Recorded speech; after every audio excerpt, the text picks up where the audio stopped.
Ha dejado muchos huérfanos después de su partida de animales sueltos. Otra cosa, hablemos de otra cosa. Jorge Asís, muchísimas te va? Jorge el Turco Asís, ¿Cómo muchas estás gracias vos? por estar aquí. Pero es un lujo para mí. No, al contrario. Jorge, Te prometí vamos. que venía y vení, Aquí como estás. corresponde. Muchas gracias. Muy, muy valorada esta presencia.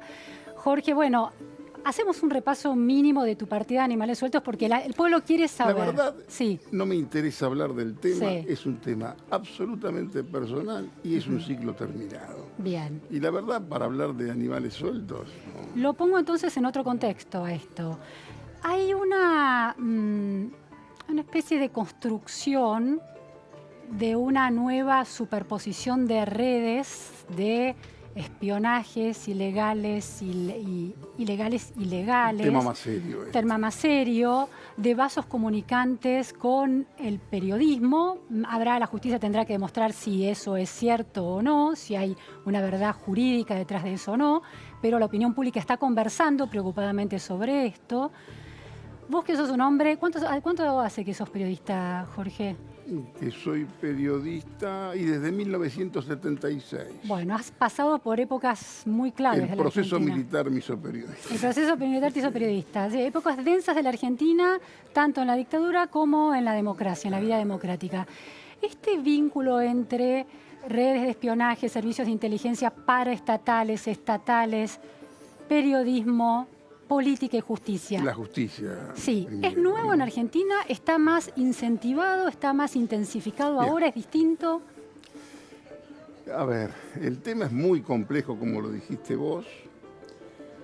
Esa especie de interacción, si vos querés, entre la prensa, la justicia, la política y los servicios, en realidad existe desde que existen los servicios.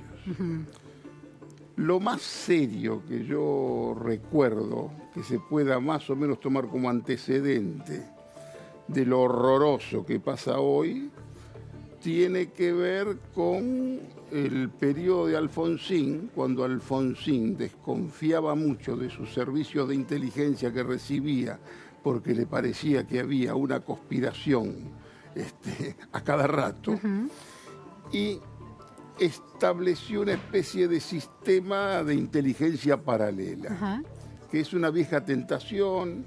Incluso tuvieron una sede en Alem 218, fue muy conflictivo y terminó mal. ¿En qué sentido? Terminó mal porque, bueno, se hacían delitos directamente desde una oficina presidencial. Pero vos estás diciendo que Raúl Alfonsín... No, Raúl Alfonsín en esto fue una víctima por desconocimiento. Bien. A Alfonsín le decían, tenemos que tener buena información. Sí. Como tenemos que tener buena información, no confiamos en estos servicios de inteligencia que son los servicios de inteligencia del proceso y demás. Claro. Tenemos que tener información confiable. Sí. Que la base es el mismo error que los lleva hoy a la cooperativa de crédito de 25 de mayo 11 de la actualidad a establecer 6 bases de inteligencia en la provincia de Buenos Aires porque necesitaban tener algún tipo de información, quizás, esto no te lo dicen oficialmente, quizás por temor a los eventuales saqueos, algún tipo de movimiento que se pueda hacer desde el conurbano. Eso se hizo, según mi información probablemente mala, como digo siempre, se hizo en connivencia con las autoridades de la provincia de Buenos Aires. El problema es que como casi todos estos grupos de inteligencia, aparentemente con un objetivo, se emancipan y después encaran otras investigaciones. ¿Cómo terminó esto? Lo caminaban al ministro Ritondo y la caminaban o trataban de informarse también sobre la gobernadora. Pero vos lo que estás describiendo es un servicio de inteligencia paraestatal alimentado del Estado. Por supuesto. Desde el Estado que se emancipa.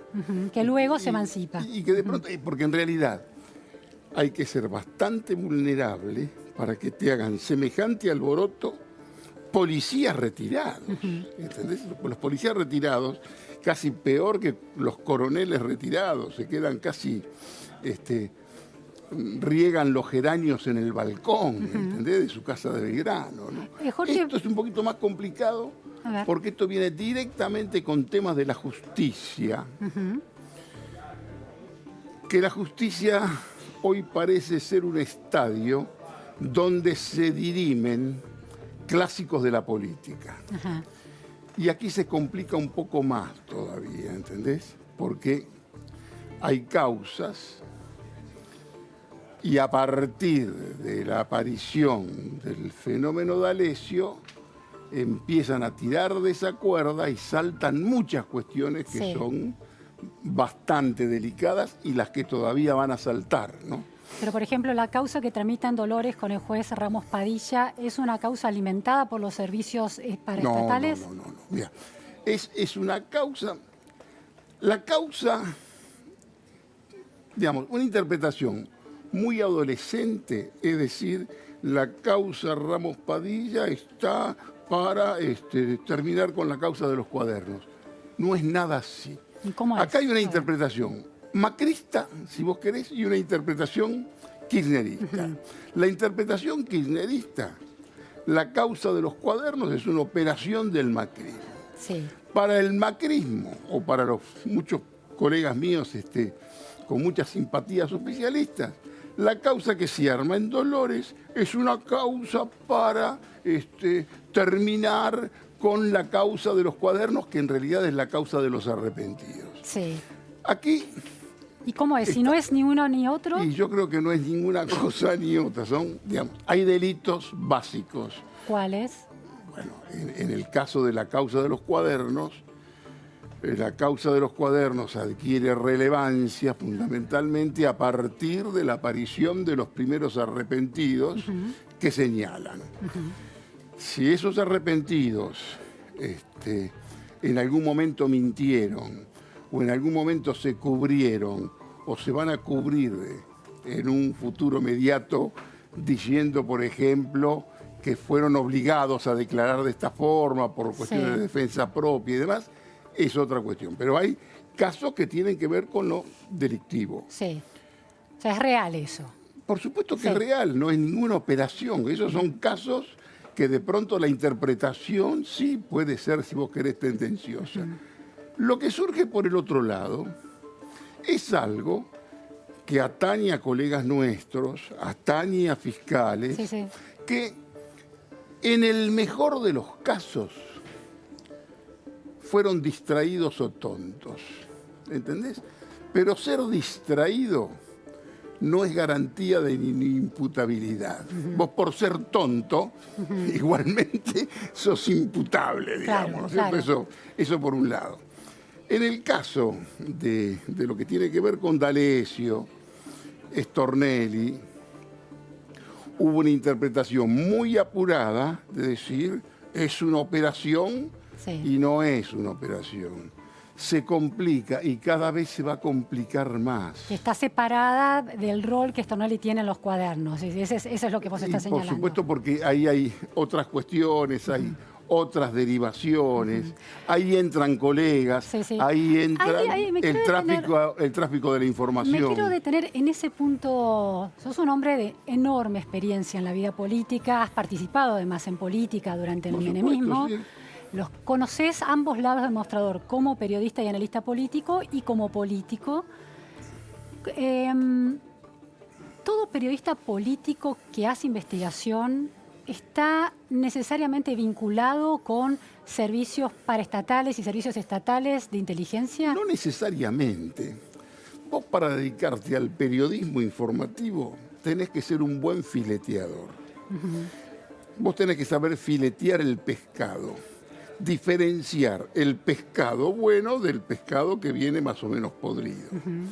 De pronto, hay muchos que trafican información, depende, digamos, el periodista que hace investigación, por supuesto que quiere tener información. De pronto alguno te tira una buena información y vos podés ser preso de esa fuente si no sabés más o menos manejar la cuestión.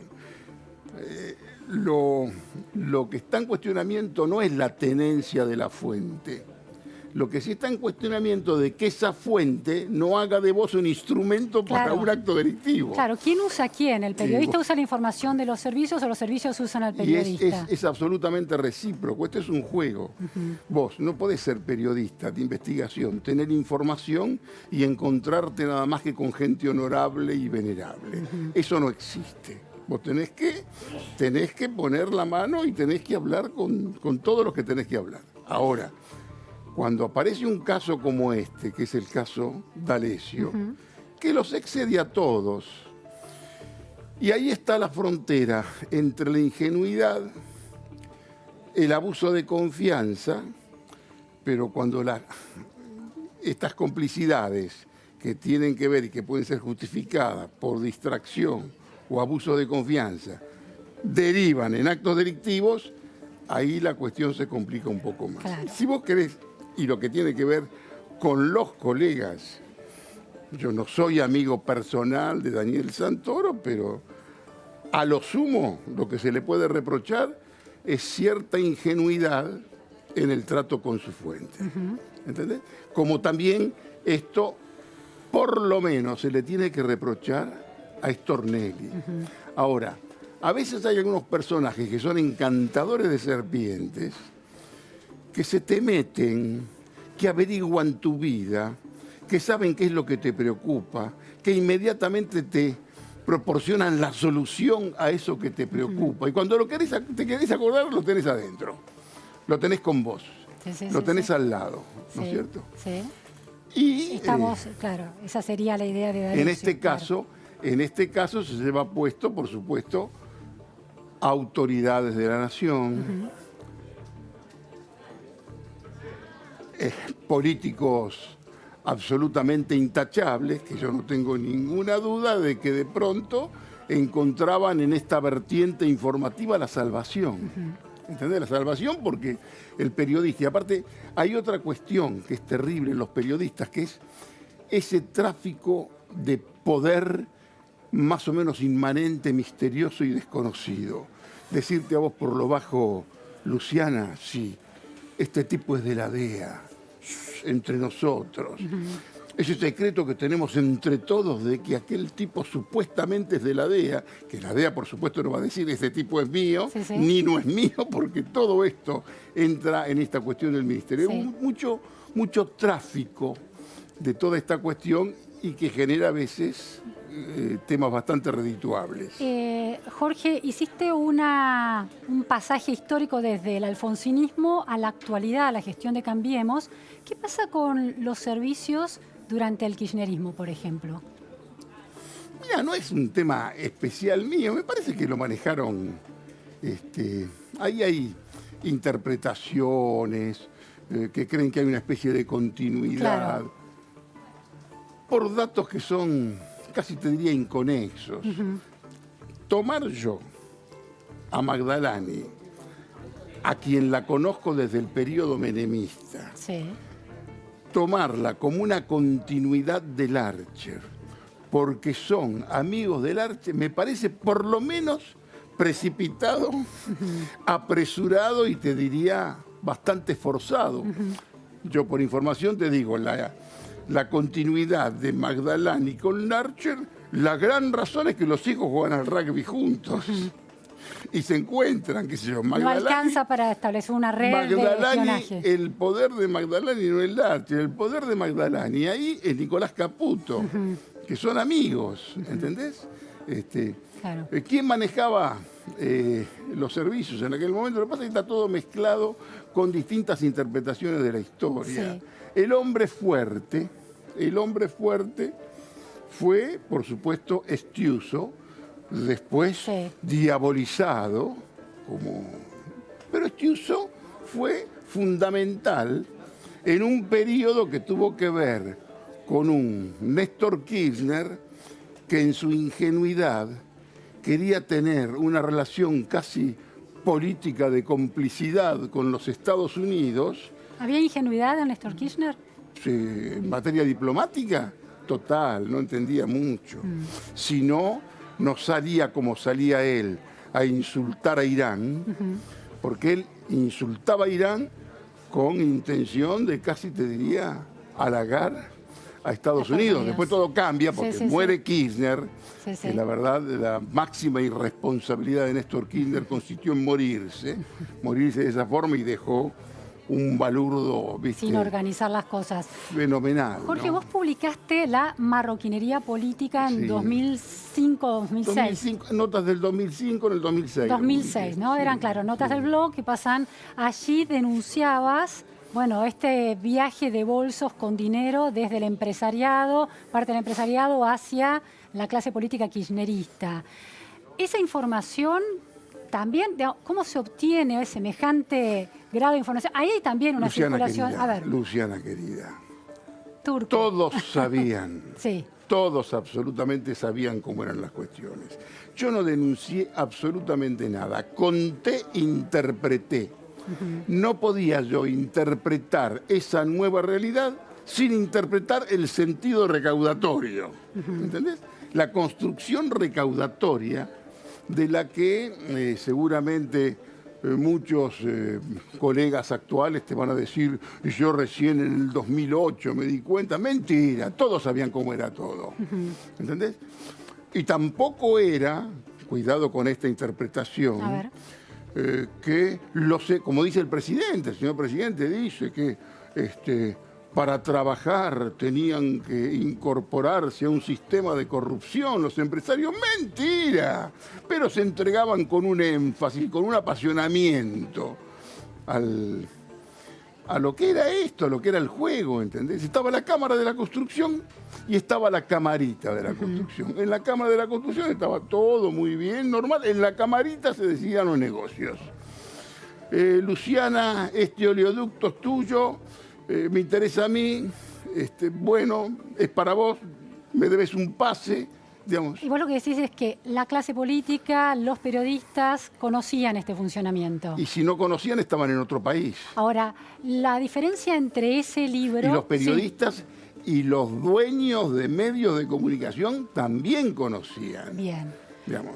La diferencia entre esa realidad que vos ponés por escrito y lo que pasa hoy, el avance que implicó los cuadernos de las coimas, ¿tiene que ver con la figura del arrepentido que antes no existía y ahora sí se puede convertir en un caso legal? Digamos, cambiaron.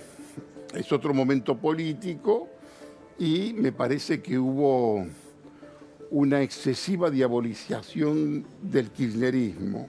Digamos, esa cosa de decir, yo que soy el autor de La marroquinería política, decir, se robaron todo. En realidad hubo un 3-4% de los que tuvieron que ver con el kirchnerismo que tuvieron acceso a algunas cuestiones. Yo te puedo nombrar el 90% de los funcionarios que fueron tuvieron ministerios, secretarías de Estado, que cobraron el sueldo, que a lo mejor pudieron haber viatiqueado un día más en alguna ciudad, pero que no tuvieron absolutamente nada que ver. Desconocer eso es desconocer lo que fue el kirchnerismo y lo que fue Néstor Kirchner. No cualquiera tenía acceso a este sistema recaudatorio. ¿Néstor Kirchner y Cristina Kirchner también? No, esto ya, ahí yo no puedo... sinceramente, ¿Por qué te puedo decir? A ver, sí. Cristina Kirchner podía saber que algo pasaba. De detalles no tenía la menor idea. Pero era beneficiaria de la recaudación de esa fortuna. ¿Eso no la convierte de alguna manera en cómplice? Mira, yo voy a apelar nada más que a artículos míos. Para artículos míos. Yo saqué una cosa en una nota que se llama, no me acuerdo, decía... ¿para qué juntar tanto?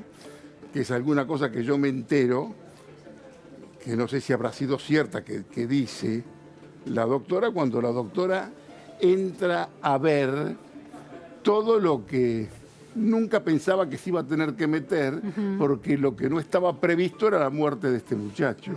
Cuando ella empieza a tratar de averiguar bien cómo era todo. Yo te puedo decir algunas cosas que no conté porque atañe a gente conocida mía que me lo dijo a mí, que no quiero identificarlos. pero me cuentan que lo llama la doctora presidenta de la República y le dice: quiero saber todo lo que hacías con mi marido. El tipo le dice: ¿todo? No me atrevo, presidenta. Perdóneme, no me atrevo. ¿Entendés? Había muchas cuestiones. El gran personaje complejo de esta historia fue Néstor Kirchner. Si yo lo tengo que tomar desde el punto de vista del novelista, Sí. el tipo que me interesa para una novela verdaderamente es este personaje, ¿no? Pero, Jorge, ¿eso no es una mirada demasiado exculpatoria de la expresidente? Porque sos mucho más duro con la figura de Mauricio Macri y los negocios que pueda tener su familia, ¿o no? Nunca, ¿No? jamás. Jamás me dediqué a eso y te diría más, incluso lo he contado. Franco era el Macri que más me interesaba. Y me parecía que era, hasta incluso para la literatura, el Macri más interesante era Franco. ¿Por qué? ¿Qué rasgos te atraían? Por todo su mundanidad, un tipo que de la albañilería llega donde llegó, un tipo que tuvo trato directo con Alfredo Yabrán, por supuesto que es para indagar en la historia argentina real. Y no es que yo sea benevolente con la doctora, entiendo más o menos cómo fue el kirchnerismo y sabía lo que era Kirchner, que por supuesto que la mujer, como decía alguien que después fue embajador, que decía: a ella no le gusta saber cómo se la junta, lo que le gusta es gastarla. Bueno, pero por eso, en ese sentido hay una especie de complicidad, ¿no? Mira, Digo, no sé qué es lo dudoso que una esposa no conozca las actividades. No me pongas a mí una cuestión de género en el hombre que sale a defender a la mujer. ¿Entendés? En la práctica, si vos me decís, el personaje que me interesaba era Néstor Kirchner, y Néstor Kirchner no tuvo, si vos querés, la posibilidad de arreglar todo el alboroto que armó. Él tenía un sentido recaudatorio de la política. Para él, política no se podía hacer sin dinero. Y el dinero para él, se enojaron todos los kirchneristas conmigo, que dije que Kirchner era un fenómeno político y a su vez un fenómeno delictivo por su construcción recaudatoria. Ahora, atribuirle ese mecanismo directamente, como se hace que la jefatura de la asociación ilícita de Néstor Kirchner pasa a creer que las jefaturas de mafia se hacen por herencia, es no entender ni siquiera el fenómeno de la mafiosidad. Cuando muere un poderoso, el poder, la herencia, se disputa, eso no es por documentos, ¿no? Jorge, ¿y los hijos de Néstor Kirchner y Cristina Kirchner, qué grado de responsabilidad tienen? Máximo. Mira, según mi información, te digo, Máximo, hasta que muere Kirchner, su rol era bastante complementario. Es a partir de la muerte de Kirchner que Máximo tomó un conocimiento. ¿Qué hacía Máximo Kirchner? Cobraba algunos alquileres con su socio. Sí. Los verdaderamente claves, secretos del poder, no lo tenía. Y la piba menos, la chica que, te voy a dar un poquito de información, ya que estamos para no hablar solamente del pasado, la chica que está en Cuba, según mi información probablemente mala, a la doctora le dijeron que se le iban a meter presa. No solamente que le iban a meter presa, sino que el objetivo era una portada de diarios con una foto de ella de frente, de perfil y tal vez como un número. ¿Entendés? Sí, sí. Jorge, cuando escuchás que se queda congelada la imagen del peronismo y del kirchnerismo como un movimiento populista, ¿qué pensás? Me parece que es primero, tomar la palabra populista como un adjetivo peyorativo es un error, es un elemento teórico el populismo. Tildar a alguien de populista refleja la imposibilidad de que alguien pueda ser popular. Como vos no podés hacer nunca popular, cualquier cosa que huela a popularidad tiene que caer en el populismo. Y hoy está de moda culpar al peronismo. ¿Entendés? El gran problema de la Argentina es el peronismo. Fracasa el gobierno que no es peronista, el fracaso se debe a que tiene al peronismo enfrente. Es una locura. No hay Me parece que es una facilidad interpretativa pero no hay muy grande. una mayor ¿no? responsabilidad del peronismo en la medida en que ha estado en el gobierno décadas, por ejemplo, en provincia de Buenos Aires, que agota los recursos del Estado, llega un gobierno no peronista Luciana, me con un parece que Estado es una devastado. interpretación muy usual Sí. y demasiado fácil. Sí. A los intelectuales yo les exijo un poco más, ¿entendés? Ojalá tuviéramos respuestas tan fáciles, concretas, y sea tan fácil identificar a los culpables. Y esto no es así. Yo he leído a algún referente intelectual que yo respeto, de aquí de la Nación, que dice, la gran patología es el peronismo. Es muy bueno para títulos, para frases, pero salir a demostrar eso, y sobre todo tenés que conocer tu país, ¿entendés? Tenés que conocer la realidad de tu país, porque vos hoy no podés salir a culparlo de todo. Y esto no significa que si vos culpás es porque vos sos un peroncho. Esto no es así, muchachos. Ahora, un poco más de amplitud política, ideológica. Cuando llamás al gobierno actual de Cambiemos la Tercera República Radical, Tercer gobierno radical. ¿no es también una simplificación que ningunea de alguna manera la potencia constructiva que pueda tener el macrismo, si es que la tiene para vos? No, mira, lo del tercer gobierno radical es una ingeniosidad que no es ninguna chicana. Mauricio Macri, por tercera vez los radicales le ganan al peronismo en esta versión de la democracia iniciada en 1983. No gana Macri, ganan los radicales. Le gana con Alfonsín, le gana con De la Rúa y le gana con Mauricio Macri. Ahora, ¿qué es lo que le aportan los radicales? Porque acá si no, no entendemos nada. Acá está la gran imagen de Macri en ese momento.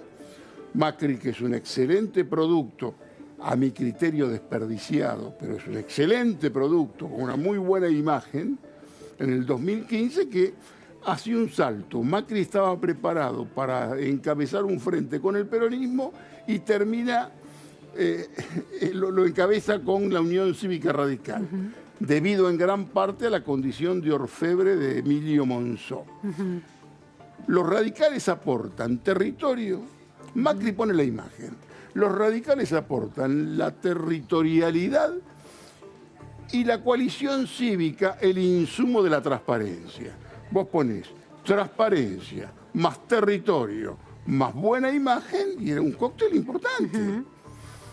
Ahora, cuando yo digo tercer gobierno radical, por supuesto, era para que los radicales se enojaran, porque los radicales se enojan, y ahora los radicales quieren que el tercer gobierno radical sea radical en serio.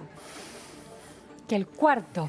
No, que ahora, que viene. Porque el gran problema que tuvieron, a mi criterio, los radicales en este gobierno, es que no supieron cotizar muy bien lo que aportaban. Ellos aportaban territorio. Macri se pone como candidato presidencial real, serio, después de la convención de Gualeguaychú, cuando ahí gana a los de Massa, que también estaban por esta cuestión, ¿no es cierto? Jorge, última pregunta. Elecciones este año. ¿Cómo ves ese panorama con Cristina Kirchner, Macri y en el medio? Mira, Adenauer? podemos estar 45 minutos y vamos a hacer conjeturas sobre la incertidumbre. No hay nada concreto. Nadie sabe si la doctora va a ser candidata o no va a ser candidata. Mauricio Macri es el que está seguro que quiere ser el candidato, pero todos los días tiene que consolidarse como candidato y confirmarse como candidato. Después vos tenés el peronismo perdonable. ¿Por qué perdonable y no racional? Porque en realidad, hablar de peronismo racional, tenés que entrar en un debate sobre la razón o irracionalidad del peronismo. El peronismo yo no sé si es, yo digo perdonable porque es el peronismo más aceptable. Vos tenés el peronismo de la doctora, que en realidad tiene un frepacito tardío ella. Es un frepacito. Es un frepacito con sectores de izquierda y demás. Con alianzas con un partido, el PJ, tradicional. Después tener los perdonables, que son los que vos conocés y que también tienen sus disidencias. Sí, sí. ¿No es cierto? También está Labaña, que hoy es el del que más se habla, que Labaña, bueno... Adenauer lo llamás vos. Yo lo llamo nuestro Adenauer, sí, que su nombre, la verdad, Labaña es el que hace valorar a los radicales en Cambiemos. Claro. Gracias a Labaña, porque Labaña, sin querer, te abre una ventanilla. Abre una nueva ventanilla, Una ventanilla y ahí empiezan al éxito, a ponerse... a un éxito posible. Y que puede ser, porque en realidad, ¿qué es lo que pasa, Luciana? Y es para iniciar otra conversación. Empresarios, sectores muy importantes de poder, no quieren saber nada, ni con Macri ni con la doctora. Macri porque los decepcionó y a la doctora porque le temen. ¿Entendés? Sí, sí. Y se buscan otras cuestiones. ¿Qué otras cuestiones se buscan? Algunos miran a Labaña, otros miran con enorme simpatía a la chica de Flores, que vos sabés quién es. María Eugenia Vidal. María Eugenia Sor Vidal. Jorge, dijiste alguna vez que para Néstor Kirchner la recaudación era el poder. ¿Para Macri qué es el poder?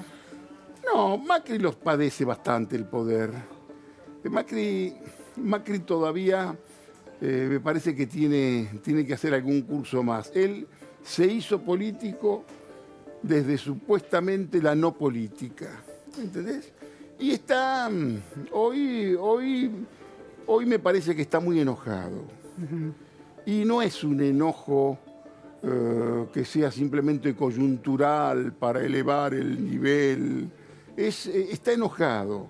Él también está decepcionado de los que están decepcionados con él. Claro. ¿Entendés? Entiendo. Me parece.